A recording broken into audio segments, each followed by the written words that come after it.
Okay, we are live. So let me have a look. We're supposed to be live, but why aren't we on live? Okay, we are live, but somehow this guy.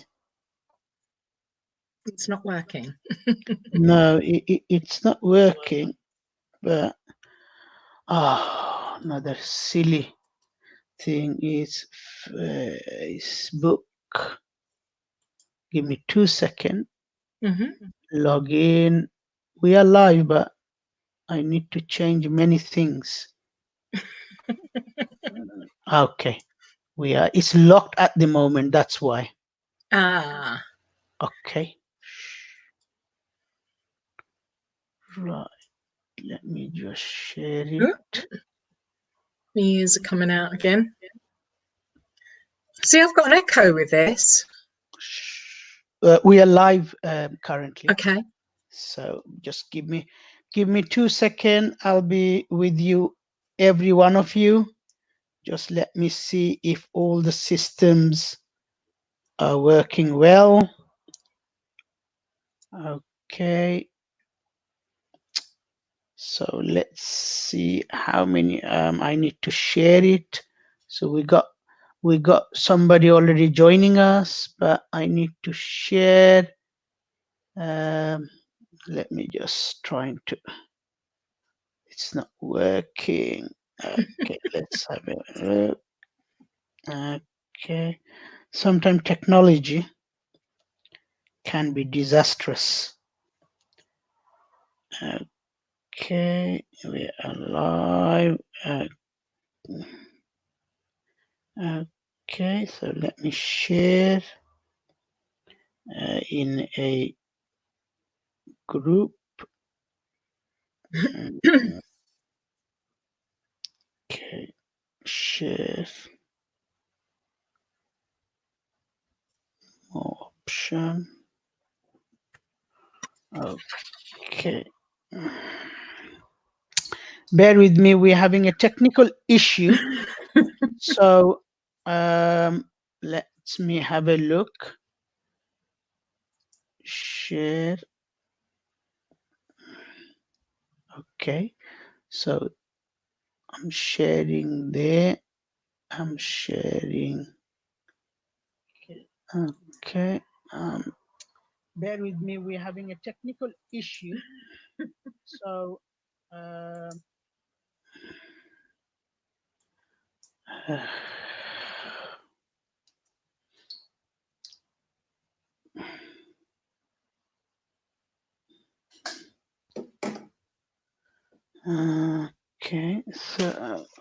okay, so that's that. Let me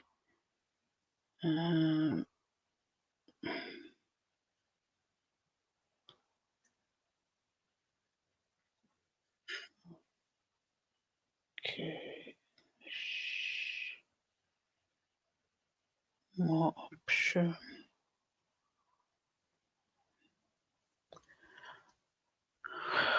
We got people. Can everybody just bear with me? I'm trying to share and it's not letting me share.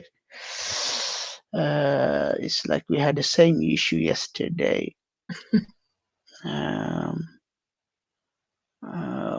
Okay, let's start there as well. Okay. UK Podiatry. Trying to share and it's not letting me share. It's like we had the same issue yesterday. Okay. Good evening, everyone. I've tried to share with many UK Podiatry forum, but I'm having a difficulty. So if anybody want to share it, you are most welcome. Right. Today I am live. It's 29th of April 2020, and I believe it's Wednesday. So before I start, I would like to make a disclaimer.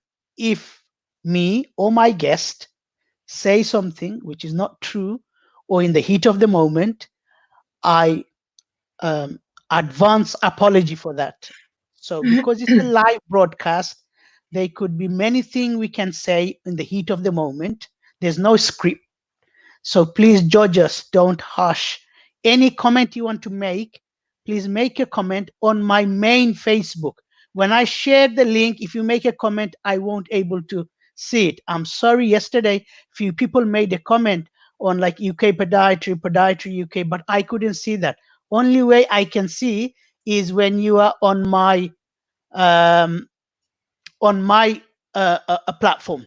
So today I have a special guest with me, and we're going to talk about general ethics. So before before I go to my guest, like as I said, disclaimer, right? If anything we say is not true, don't put us into ransom. We make advance apology. If you do want to make a comment, no harsh comment. We are professional, right? So therefore, please stick to professional. As many people around the globe are seeing what we are doing it. So I would like my guest to introduce herself. Can you please introduce yourself and let's Yeah. kick off? Hello, I'm Beverly Wright. I'm currently the chair of ethics pro tem, and I'm here today to talk a little bit about ethics. And of course, in the current situation that we've got, there is a lot of issues around ethics, morality, which basically stipulates right and wrong. So I'm here today to perhaps answer questions, talk about things in relation to ethical matters. So, yep, I'm here for you today. Brilliant. Let's kick off. What's the main subject of the term ethics? If you could imply within what the ethic stands for. Well, ethics actually, sometimes people get confused with ethics and morals, but basically they're interrelated and basically suggest right and wrong. While they're sometimes interchangeable, they are actually different. Ethics refer to rules provided by external sources. For example, most of us are registered with the HCPC and or belong to a professional body, and in that light we are following their principles and codes of conduct, codes of standards, which is an ethical factor. From a morale point of view, these are more internal factors where we have basically it refers to you and me. It's about your own feelings, what you think about things, and that is sometimes it's about principles of religion, but it is basically coming back to you, how you feel, your age, your culture, family, how you were brought up. So it all is related to you, the person that you are. Okay, excellent. So what sort of issue, if anybody want to ask a question, by all means, I will try to put it onto the screen, and or we'll try to answer. I'll try to ask my guest to answer it if she possibly can. So, what is your role as a ethic chair or director? Right. What is your role? Right. As chair of ethics currently, I have to deal with issues that come in a confidential matter to our board, and it's usually in relation to cause for concern, patient issues, practitioner issues, mostly those factors. You have to consider that I'm only a volunteer, although I'm a professional practitioner and I have a background in education. I am not a practicing lawyer or have much experience with the law, and hopefully don't want to go down the road of being in problems and have that kind of experience of law. However, it is really just making judgments using the codes, the HCPC standards, code of ethics, practice, conduct, ethical issues surrounding the practice of being a podiatrist that I have to look at in general concern with any problems that are raised through the Board of Ethics. Usually they're not too bad. Some issues are minor. In the most part, these come from clients or patients who feel that they've been unjustified by certain practices perhaps the practitioner has done or not done in some cases, and in their respect they feel that that needs to be dealt with. Sometimes it can be a practitioner to practitioner factor, where as we know that we are looking at shopping someone, as they call it. It's not really called shopping, but whistleblowing is probably the more common name for it, in cases of different levels of practice, where some practitioner may think that they're not acting responsibly, professionally, or in some other perhaps lawful capacity, and therefore these things come across our table. Okay, I'll mention some names, right? Some people are watching now. Anthony Wilkinson, is a podiatric surgeon. He's one of my friends. I'll say hello, Hello, Anthony. Anthony. Yeah, I've Right? met Anthony. Yeah. Yeah, we got Abid Hussein, Nabwala, Hello, Mohammed Abid. Al Amin, Royal Mia, Abdul Samad, Sabbir Khan, Hiran Patel, Abdul Shoaid. Like as I said, I've got about 60, 70,000 followers, so not to worry. we'll get some in there. So now, so the ethic can be anything to relating to complaint, practice. What about personal vendetta? Do you get that as well? Fortunately not, actually. Okay. I'm sure perhaps it may be rolled out in some kind of context to be a sort of a factor, perhaps something like bullying or something like that. Yes. These kind of matters do happen. We know they happen. Usually they're judged with a panel in most cases. But not normally. These things don't become too specific. Sometimes in those kind of cases, a nice little letter from me or from the institution usually will quash that. However, we do have, more substantial matters to contend with, which can in fact lead to HCPC fitness to practice actions. Okay. Not bullying. Not really. Okay. We are broadcasting on two platforms, the Facebook and on YouTube. On YouTube, if you search under my full name, which is there, Somus Mia, you will find us there. Thank you very much. So how many of you on the ethical board? There's usually about 5 or 6 of us. We have 2 directors that are brought in and will appear on all boards, and then there's sort of 2 or 3 that are co-opted or elected to come onto the ethics board. Excellent. Yes. So there are quite few of you. So it's not. There's a quite a lot of, because you have to do, I suppose, a lot of intelligent background gathering, don't you, when you get something? Yeah, it's about being balanced. You do have to look at the negative. You do have to look at the positive side of everything.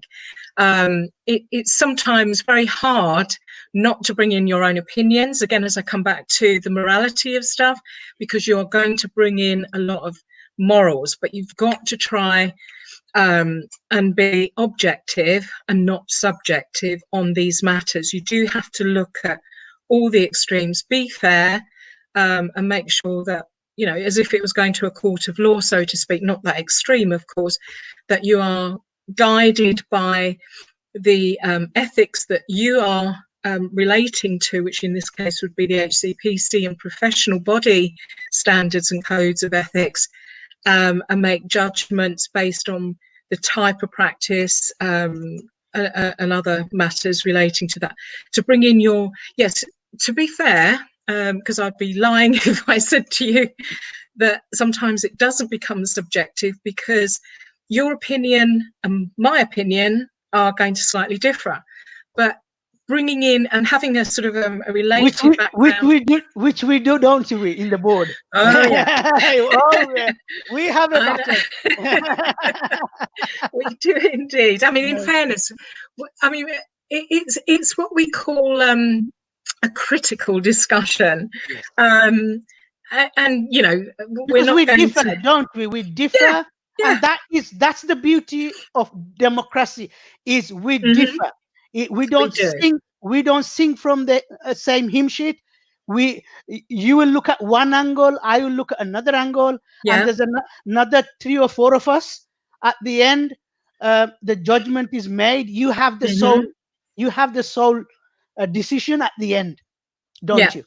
As a Yeah. chair. I mean, from my point of view as a chair, we have to take in all of the different arguments, look at them, define them, come back to some sort of clarity on if it's, you know, right, wrong. As I say, we'll all bring in the morals of the factors in some cases.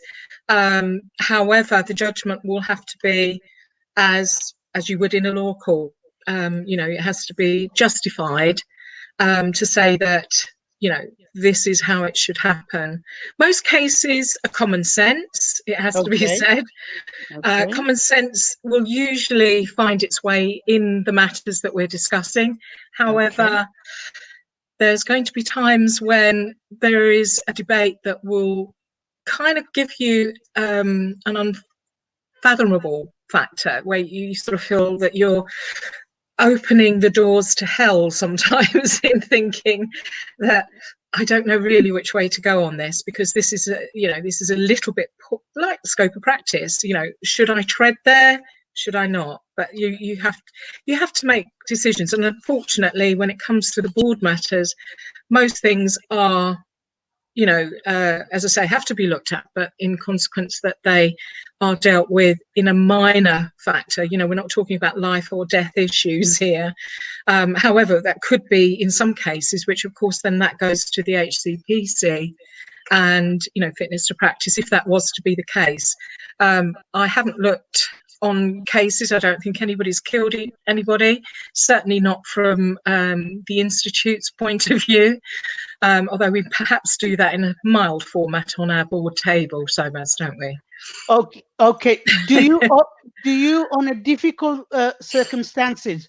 Do you also liaise with the IOCP solicitor or independent solicitor, or within our colleagues? As you know, within our podiatry colleague, Mm, we are what 12,000 of us podiatrists in the UK. Do yeah, you also yeah. consult any senior or anybody who's got wealth of knowledge in some sort of? Do you sometimes consult on that?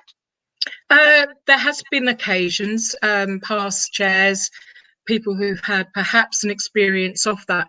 Now, fortunately, we've got an excellent admin, and who will obviously deal with the chair on matters of confidentiality. That's has to happen. We don't talk about cases. We don't negate, you know, or sort of reveal people's names. This doesn't, as you know, happen at the board. It's all done in confidence. It's usually me and the admin, the company secretary, who knows of the circumstances, and we do liaise. Now, if it's really extreme, obviously these bones of contention will end up with the HCPC.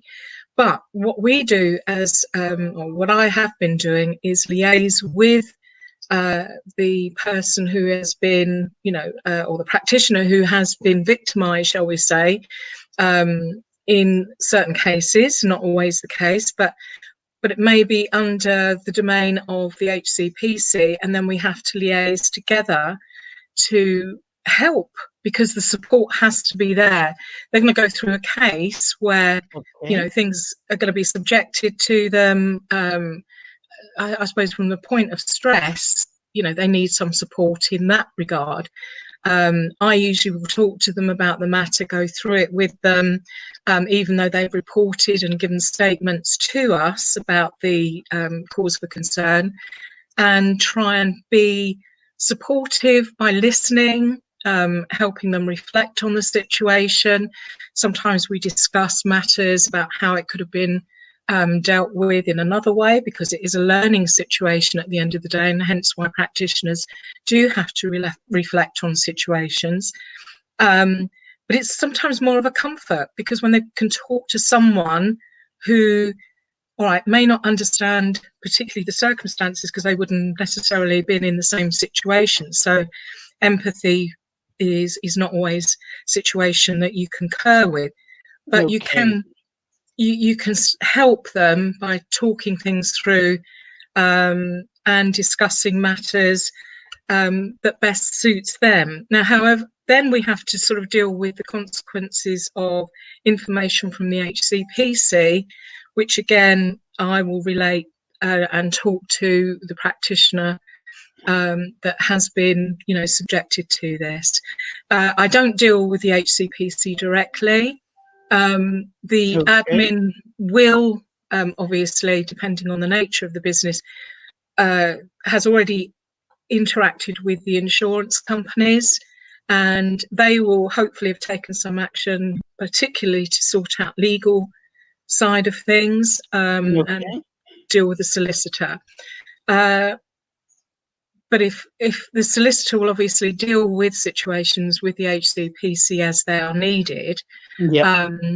it has been, in some cases, I know of one case where the practitioner actually got a barrister, a very good barrister, and funnily enough, we consulted on that, not with the barrister, but I consulted with the particular practitioner, and it was nice to hear that the barrister was like-minded to some of the things that we've been discussing. Okay. So we are there to help, and that's the main thing. Is there any example you can? Hi, Caroline. Caroline is Oh, just hello, Caroline. Yeah, back what? again. Yeah. What are your sanction? Sorry, my sanctions. Yeah. What can be? What power do you have or IOCP have? We are more supportive, and we're there to guide the practitioner to the right sources. For example, because of our insurance package, they can get the legal help that they require. Okay. As I say, the support is there. In my capacity, as I say, I will actually ring up practitioners and we'll have a chat. If needed, I'll usually email them as well. Usually the email, we can sort out quite a few things, and sometimes by that point we can get things sorted out quite easily. Okay. And best way forward, and obviously to start off with the minor things and see if we can get things dealt with in a very quick way through communication, and that tends to work both for the practitioner and the board, and also for the practitioner and their patient who maybe have made that complaint. Okay. So it can, and so it depends on this. Any example you can give us? There's quite a few.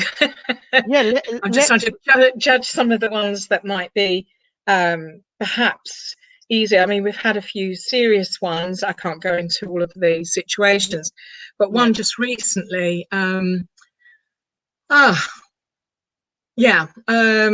It's very difficult to sort of pinpoint anything without revealing too much, and obviously sort of breaking any confidentiality. But there are cases that, I think if I can look at some case that is perhaps more on the minor side, where a practitioner has had a complaint by their patient, simply for some reason, like they've missed their appointment, and they didn't turn up on the right day. Some of them are just, we've had some patients that have complained about the silliest of things. like I say, just late for their appointment, and then you ask them what did you want to get out of it? What is the outcome of this? And they will just say nothing, or sometimes it is, well, I want money back, or I want this, or I want that. So sometimes it is, you then have to look at the common sense side of it and just justify why these people are just complaining for the sake of complaining.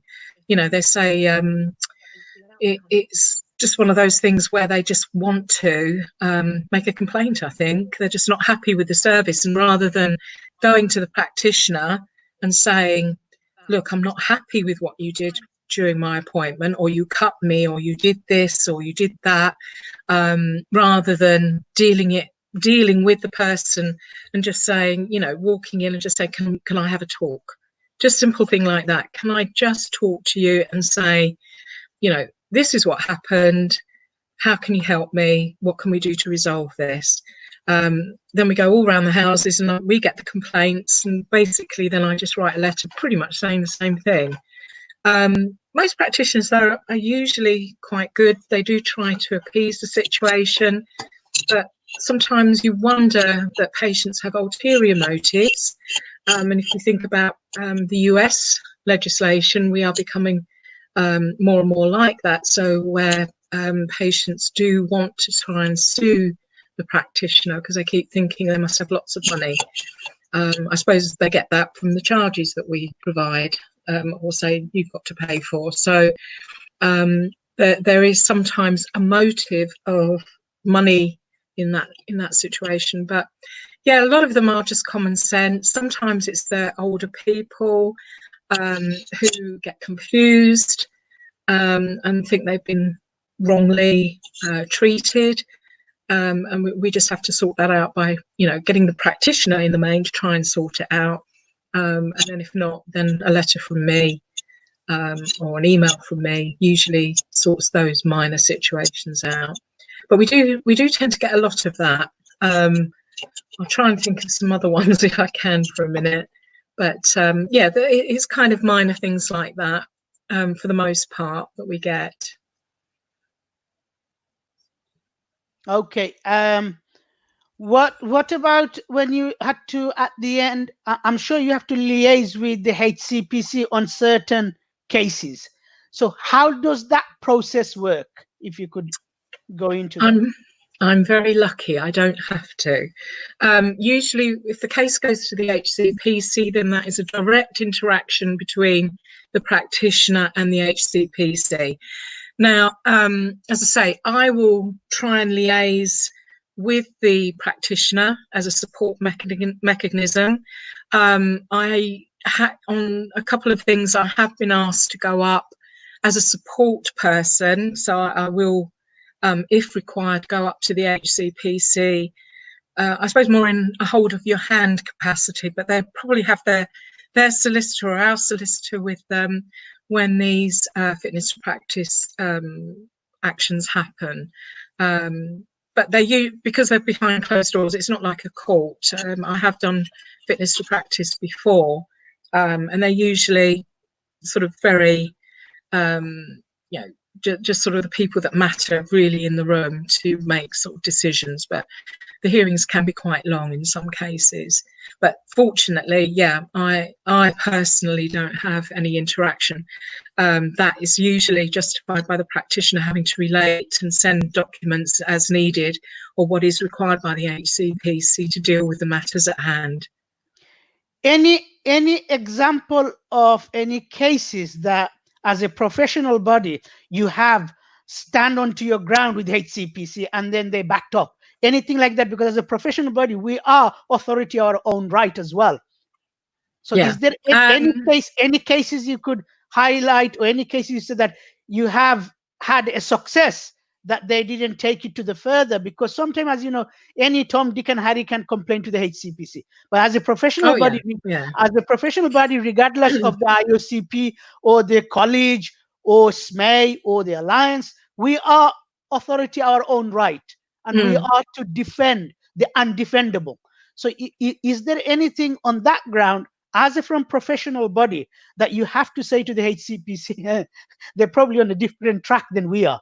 Have you seen anything like that, or have you dealt anything like that, or any success Yeah, of? I Please. have. Obviously, I've had to deal with some situations with foot health practitioners, unfortunately, who have what's advertised wrongly, shall we say, Misleading, you mean? misleading the public. Yeah. So their signage has been chiropody services, or there has been a sort of an aspect of the protected title being assumed in the manner of the service that they're providing. And I have been, don't shoot me, but to try and help, and this is to help everybody. I have written at least 2 letters to the HCPC in that regard. Usually, this is only if they haven't been warned previously. So usually we'll try and get hold of the details, if it depends on who sent it in, or who has the beef, shall we say, about these matters. So we try and do it by a letter, particularly if they're one of our practitioners. Then we will certainly let them know nicely that they need to, cease and desist these matters. But if it becomes a little bit more of a problem, or we get somebody from the public, for example, who comes in and says, they're not foot health practitioners, but they're advertising as chiropodists or podiatrists, then we have a duty to the rest of our profession to just say, okay, give us the details. They can quite easily do that themselves, of course, and send that into the HCPC. But I think it gives a little bit more sort of metal, shall we say, to the cause by the profession, or one of us, to stand by our guns, which of course is whistleblowing, as the HCPC asks us to do, to highlight these matters to them, so that then they officially can sort that out, and they get then the other practitioner gets a nice little letter saying, please don't do this, it is against the law, this is protected title, blah blah blah, whatever else they do put in that letter. Usually I get a copy of it, but and it's usually sorted. And since you mentioned the FHP and the stand as the IOCP takes, we are quite strict on our rules and regulation, aren't we? Yeah, We would not allow, if anybody misrepresent, with the intention of misrepresenting, or they're going beyond their scope of practice. I'm sure we did had 1 or 2 cases, and you came quite forcefully. So I want the public to know, and the podiatrists to know, that we are protecting the podiatry profession, aren't we? Yeah, we are. We've got a, as we know, we've got this 2-tiered system. The FHPs bring a lot to our profession, but like any member of our institute, they still have to follow these standards, code of conduct, principles, code of ethics, definitely. And then they should obviously then follow their moral compass, and sort of look inwardly and say, well, look, I am a member of this organisation. I need to act responsibly. I will get a lot more from the profession and other professionals if I act accordingly and follow these guidelines. At the end of the day, this is what ethics is about. It is about following the guidelines, the rules and regulations, so that we can practice in an easy, ethical way. We want them to be part of the profession in their own way, but they have to follow the rules, keep within their scope of practice, and not be go above and beyond what they should be doing. Practice ethically and morally, and everything should be fine. And most of us, I'm sure, do employ foot health practitioners, and they're great. They help us out. They do the things that perhaps we can't do. We can get on with the other things that we need to do, and by practicing and following our guidelines and those of the membership that they belong, everything should be great. But there are unfortunately those that, as you do in all societies and communities, you will have these issues, I'm afraid. Yes, and other questions are, with any complaint, it's not nice for the receiving person, isn't it? So No, no. how do we assure them, even if they have done something wrong, or even if they probably go for their head chopped off, anything like that, but, right? But we are for them as Yes, much as definitely. if you could Yeah, explain on that process, how, because they're panicking, they yeah. their life has been destroyed with a letter from the HCPC, Mm. uh, regardless of the outcome, right? How do we assure the what I'm trying to say, how do we assure, how do we comfort them as a role of your chair of ethics or as an IOCP? Well, you've had this, haven't you, Somaz? I've come around there and given you a great big hug and a kiss. Um, um, no, we've got to keep it professional, of course. But yeah, we have to be sympathetic. We don't know all the answers as of yet. Nothing's been decided, as you quite rightly said.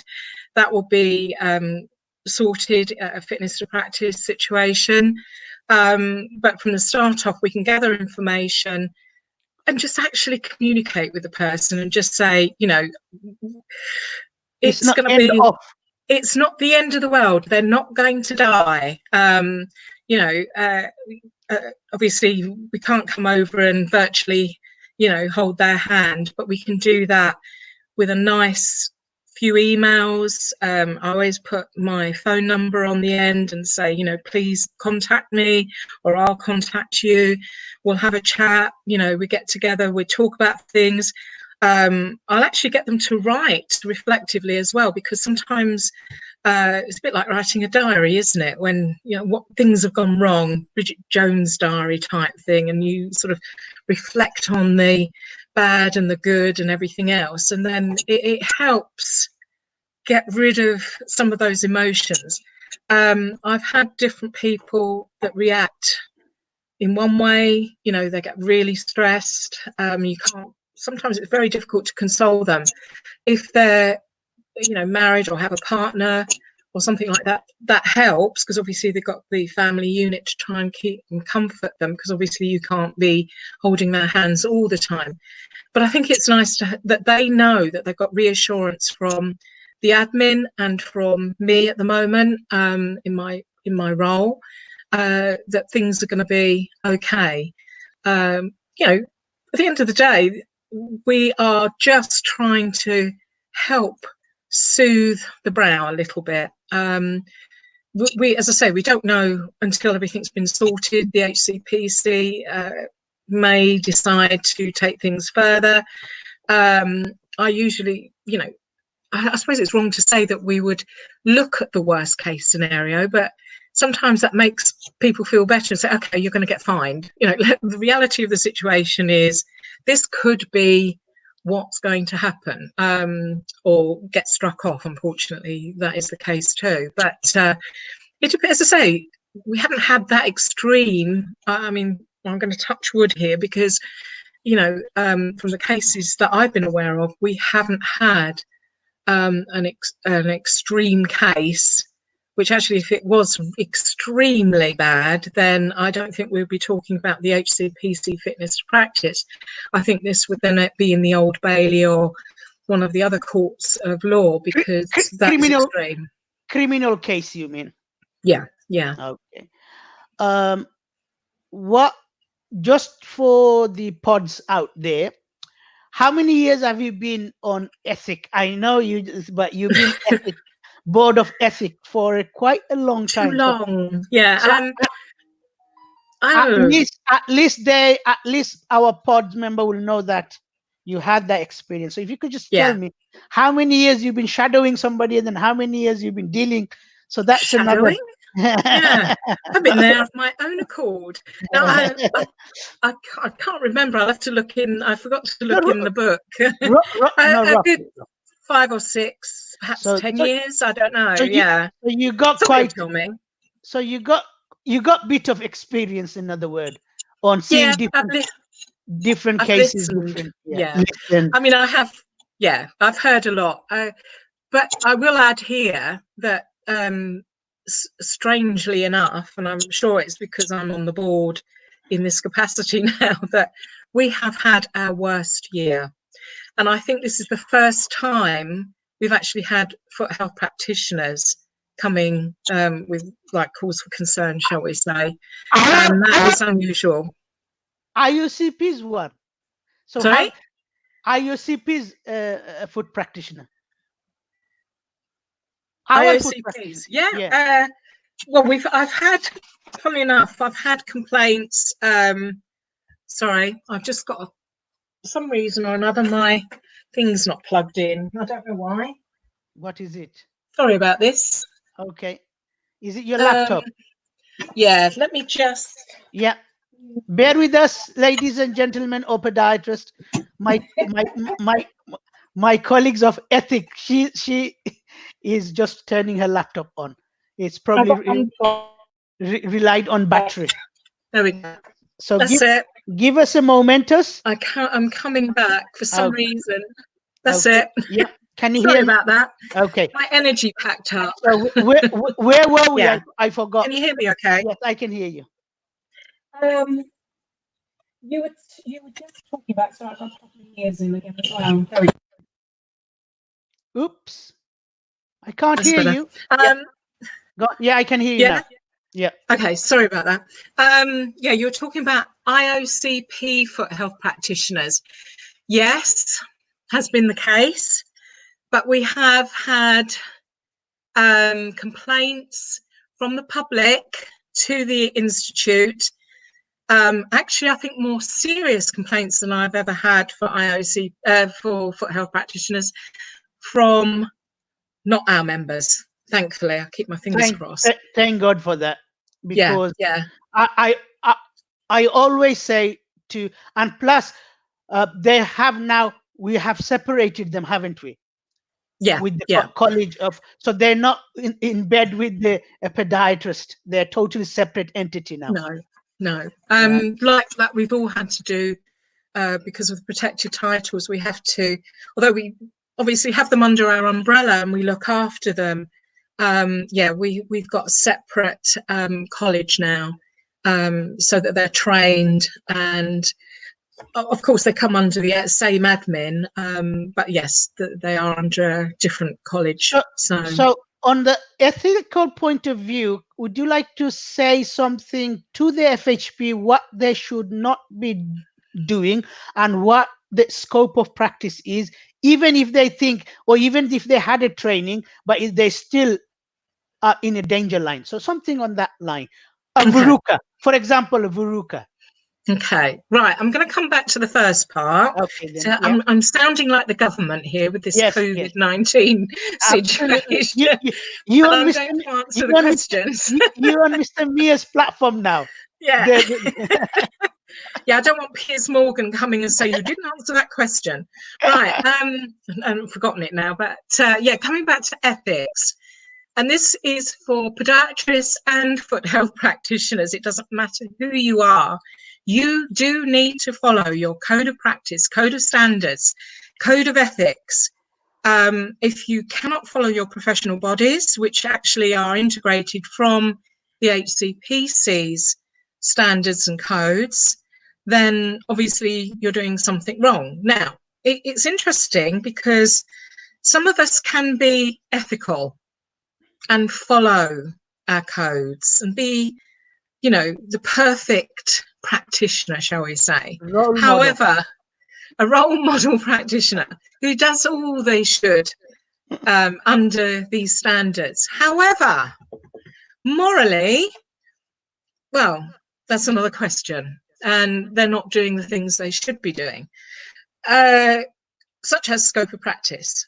Now, and they think because they've taken a decision morally to do what they think is right, not guided by the ethical side, which is the guidelines, standards, and so on, to do what they feel is perhaps, let's look at it from a money point of view.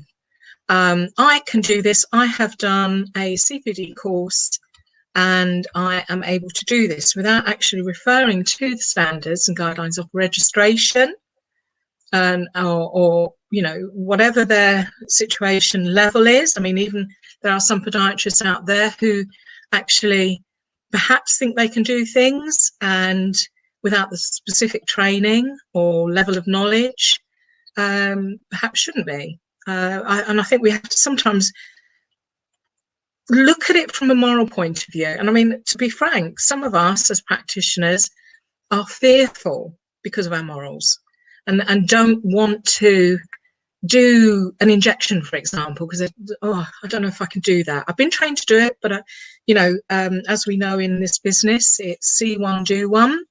And sometimes those see one, do one, teach one. Yeah, there you go.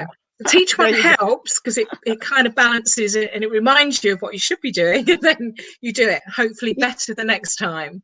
Okay, is there any pods round on virtual world want to ask any questions while we got the ethic?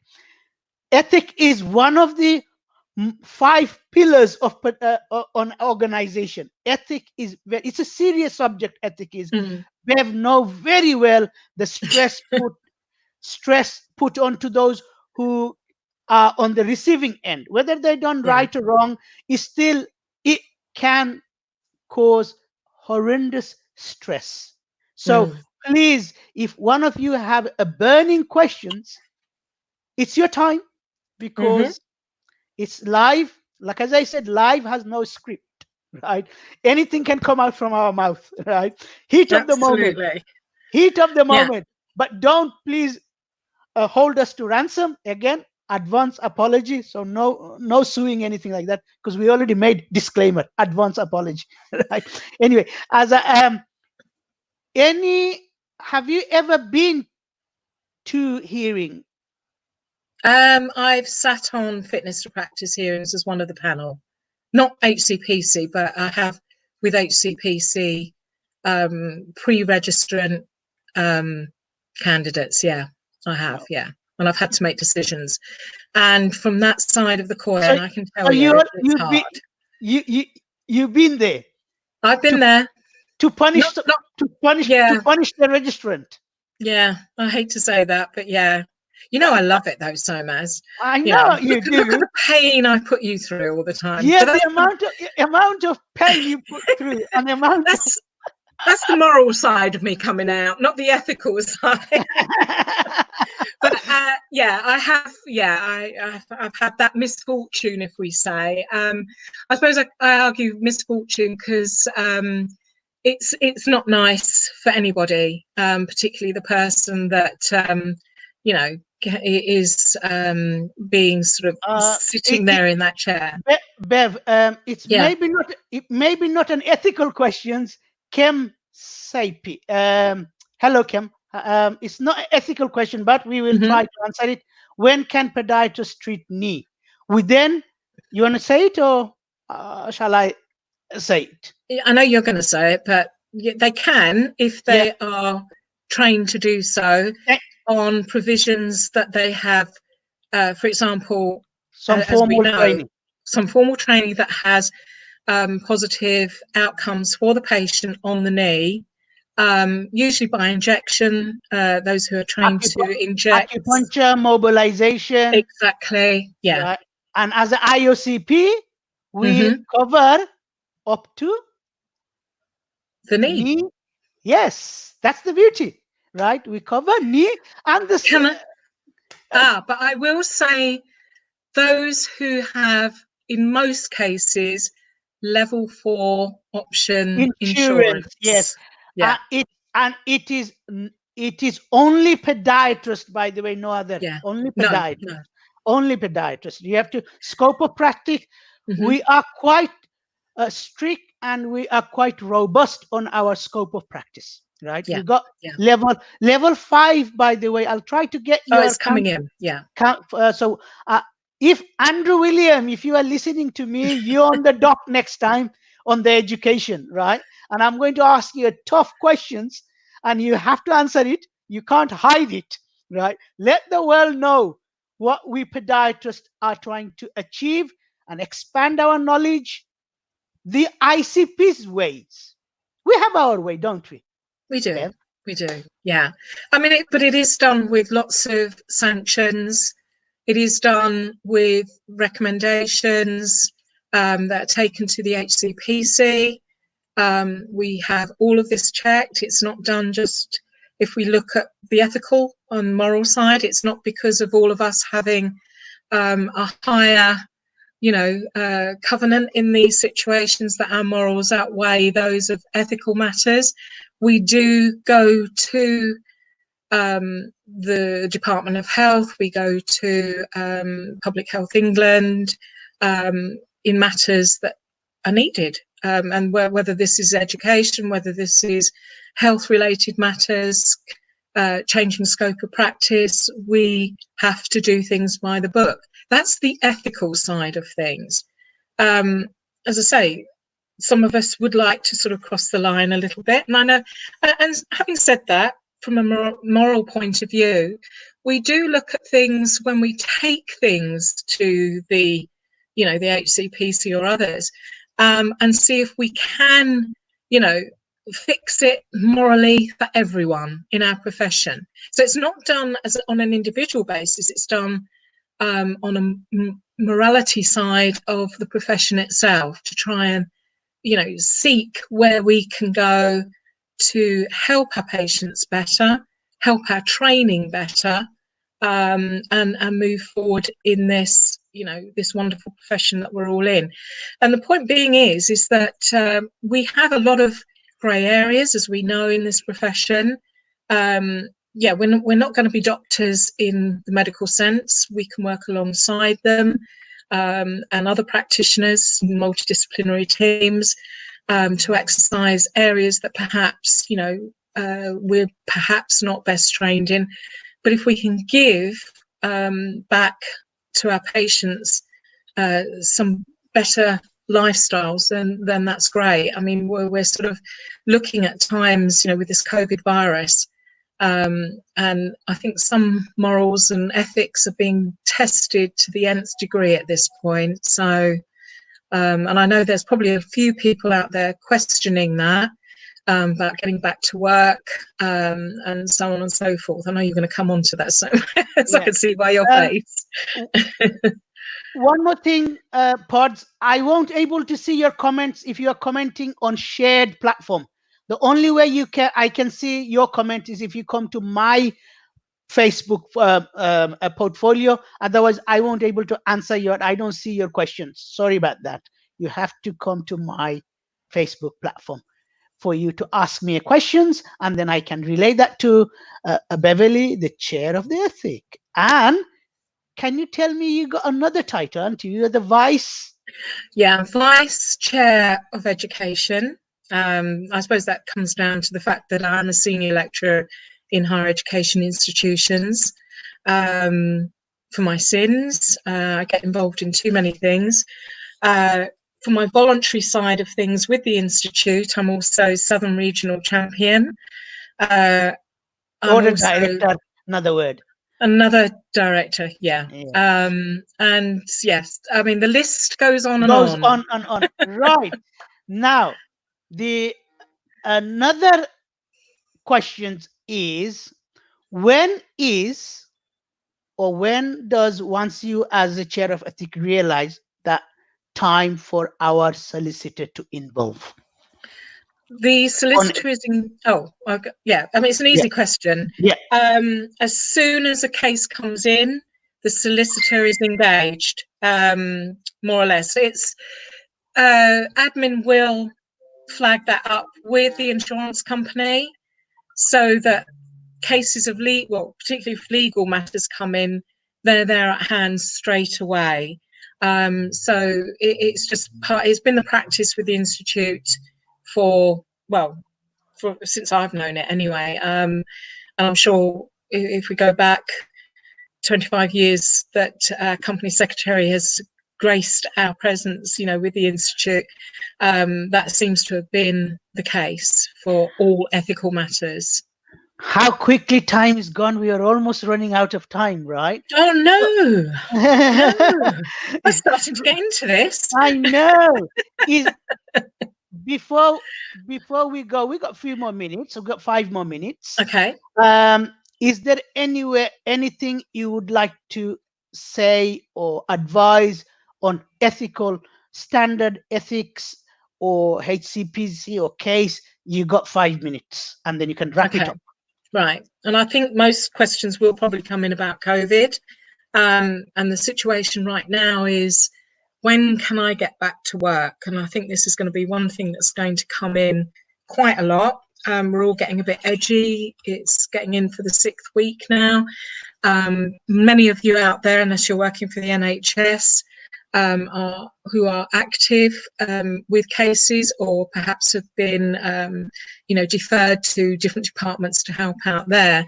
That doesn't seem to be the problem, and you'll be guided by your NHS employers, which obviously is guided by the government sanctions at the moment. For private practitioners, this is awkward. We are considered under the government guidelines to be essential workers, but this is just for high-risk patients. I'm probably going to be telling you to suck eggs here, basically, because most of you, I'm sure, read up and checked things out. However, we do have to follow the guidelines. I mean, they've been put in there. We've got the science advisors, medics, and others who are advising us to, do what we have to do under the current circumstances. I mean, you can still carry on practicing from a consult basis. I know I've been doing that over the phone, by email, pictures. I know you can't give a proper diagnosis, and I know you've got patients out there that are absolutely starting to suffer now. They come, I'm sure you're getting headaches now, having to make phone calls to say, no, I'm sorry, I can't help you at this moment. Yeah, well, I'm getting that. Yeah. Now, from an ethical point of view, we've got to follow what the government says. And obviously, the HCPC have given out some guidelines. I know the Institute has got what we call a traffic light system, and is pretty much going to tell you what I'm saying is, obviously, you've got to stop and think about the situation. It comes under a lot of situations which become under the moral side of things, because you're going to be thinking of yourself first and foremost, as you should. Because you've got to start thinking, I've got a family. Okay, yes, people are out there working, but you don't know if you're a carrier until we get some definitive answers from the government with these testing situations. Personally, I want to wait until there's an antigen test. I can take that, find out the situation, and perhaps then I can start thinking about at least getting back to my clinic. Now, whether or not I'll take patients would be on a risk management basis, and I'd be certainly looking at the fact if they are symptom-free and making sure that I'm symptom-free, because obviously you've got a two-way street here. Each of us could get infected. I mean, I've actually thought about, putting on the gas mask and full, universal PPE, looking like, I said that to one of my patients, can come round and look like I'm going to the moon, but, common she sense said no. as well. It is common sense. Yeah. I mean, again, you just got, I think for the most part, we've just got to be careful. Yeah, just be careful and protect as much as we can. Exactly. Right. Just be sensible. For your information, I had the test done. Ah, good. Yeah. Good.